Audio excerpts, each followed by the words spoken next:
சென்னை கோடம்பாக்கம் போக்குவரத்து பிரிவில் காவலராக பணியாற்றி வருபவர் சகுந்தலா. வேளச்சேரியை சேர்ந்த இவர் நவம்பர் 14ஆம் தேதியன்று லிபர்டி அருகே பணியில் ஈடுபட்டிருந்தார்.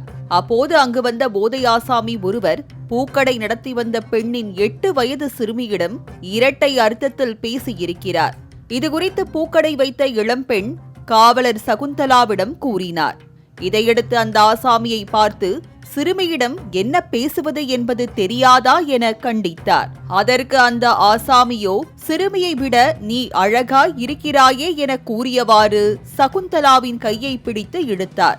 இதனால் கோபமடைந்த சகுந்தலா மரியாதையாக இங்கிருந்து கிளம்பிவிடு என கூறியதற்கு போதை தலைக்கேறிய அந்த ஆசாமி, உனக்கு எவ்வளவு செலவாகும் என சொல், எவ்வளவு ஆனாலும் நான் பார்த்துக் கொள்கிறேன், லாட்ஜ் பக்கம் ஒதுங்கலாமா என ஆபாசமாக பேசியுள்ளார். அத்துடன் சகுந்தலாவை 2 முறை ஓங்கி கையால் குத்தினார் அந்த போதை ஆசாமி.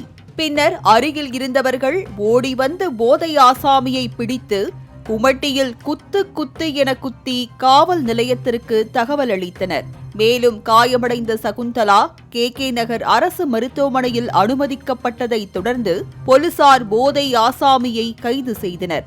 இந்த விசாரணையில் கைதானவர் கோடம்பாக்கம் மூப்பன் மேஸ்திரி தெருவை சேர்ந்த மோகன்ராஜ் என்பது தெரியவந்தது. கொட்டிவாக்கத்தில் உள்ள எலைட் டாஸ்மாகில் சேல்ஸ்மேனாக வேலை பார்த்து வரும் இவர் மது போதையில் பெண் காவலரிடம் அத்துமீறியிருக்கிறார். பொதுமக்கள் முன்னிலையிலேயே சிறுமியிடம் ஆபாசமாக பேசியவர் தட்டி கேட்ட பெண் காவலரையும் ஆபாசமாக பேசிய இந்த சம்பவம் மக்கள் மத்தியில் அதிர்ச்சியை ஏற்படுத்தி உள்ளது. மாலை முரசு செய்திகளுக்காக செய்தியாளர் ராகவேந்தர்.